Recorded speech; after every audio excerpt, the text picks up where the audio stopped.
नमस्ते दोस्तों, स्वागत है मेरे चैनल पर। आज हम एक ऐसी सच्चाई के बारे में बात करेंगे जो हमारे देश के लिए बड़ा सवाल है। भूख और कुपोषण। क्या आप जानते हैं कि भारत में 22.5 करोड़ लोग हर रात भूखे सोते हैं? जी हाँ, ये आंकड़ा चौंकाने वाला है और ये सिर्फ संख्या नहीं, बल्कि लाखों परिवारों, बच्चों और माताओं की कहानी है। सरकार इस समस्या से निपटने के लिए क्या कर रही है?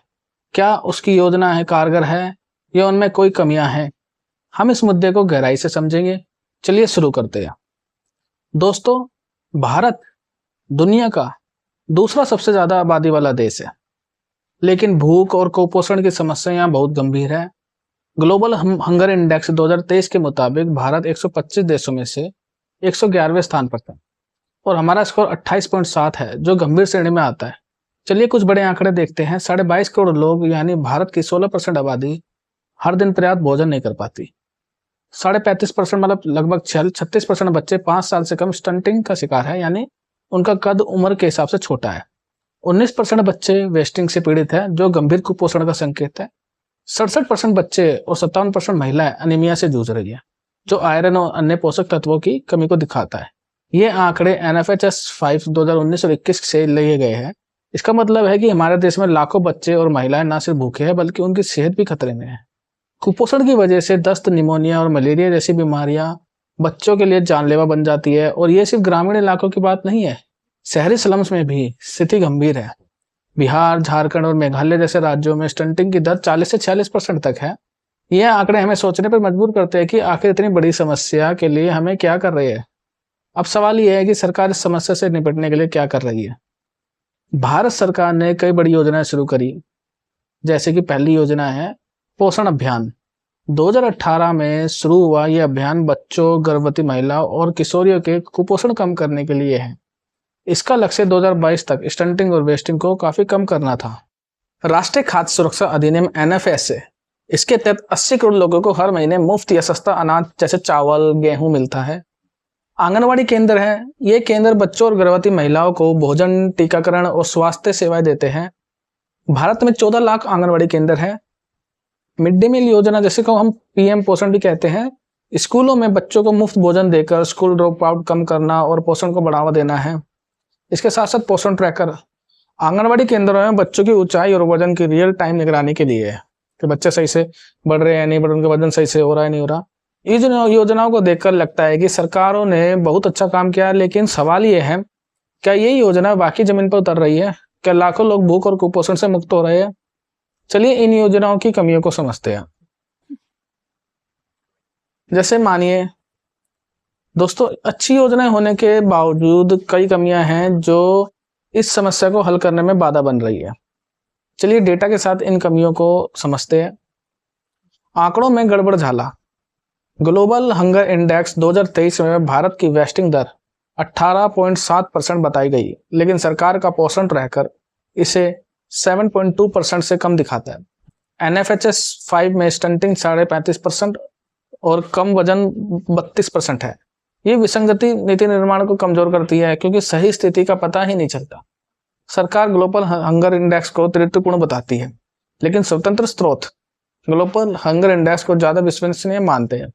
आंगनबाड़ी केंद्रों की खराब हालत। 2017 के CAG ऑडिट के मुताबिक 52% आंगनबाड़ी केंद्रों में शौचालय नहीं है, 32% में पानी की कमी है और 61% के पास अपनी इमारत तक नहीं, मतलब सब किराए पे चल रहे हैं। 33 से 45% पात्र लाभार्थियों तक पूरक पोषण नहीं पहुंचता। कर्मचारियों को पर्याप्त प्रशिक्षण और वेतन भी नहीं मिलता। इसका असर ग्रामीण क्षेत्रों में बच्चों में कुपोषण की दर 50% तक है। राशन वितरण की समस्या है। NFSA के तहत 80 करोड़ लोगों को अनाज मिलता है, लेकिन इसमें सिर्फ चावल और गेहूं है। दाल, तेल और फल जैसी पौष्टिक चीजें कम है। भ्रष्टाचार और लालफितशाही की वजह से राशन कई जरूरतमंदों तक नहीं पहुंचता।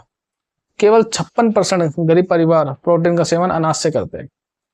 नतीजा 51.4% महिलाएं और 67% बच्चे एनीमिया से पीड़ित हैं। स्वच्छता और स्वास्थ्य सेवाओं की कमी। NFHS 5 के अनुसार केवल 69% घरों में बेहतर स्वच्छता सुविधा है। 45% लोग अभी भी खुले में शौच करते हैं। प्रति 1000 लोगों पर सिर्फ 0.73 डॉक्टर और 1.74 नर्स है, जो WHO मानकों से बहुत कम है। इसका असर दस्त और निमोनिया जैसी बीमारियां कुपोषित बच्चों में जानलेवा बन जाती है। WHO के मुताबिक 50% कुपोषण इन बीमारियों से जुड़ा है। सामाजिक और सांस्कृतिक बाधाएं, कई परिवारों में पुरुषों को भोजन में प्राथमिकता मिलती है, जिससे 58% लड़कियां 15 से 24 साल की एनीमिया से पीड़ित हैं। अनुसूचित जाति जनजाति कुपोषण की दर 56% है, जो सामान्य आबादी से ज्यादा है। सरकारी योजनाओं इन समुदायों तक कम पहुंचती है। नीति लागू करने में जो देरी करते हैं। पोषण अभियान का लक्ष्य 2022 तक कुपोषण कम करना था, लेकिन स्टंटिंग 36% और वेस्टिंग 19% की दर अभी भी ऊंची है। ग्लोबल हंगर इंडेक्स 2024 में भारत 127 देशों में 105वें स्थान पर था। जलवायु परिवर्तन और आर्थिक संकट जैसे सूखा, बाढ़, खाद्य सुरक्षा को प्रभावित करते हैं, लेकिन आपातकालीन योजनाएं कमजोर है।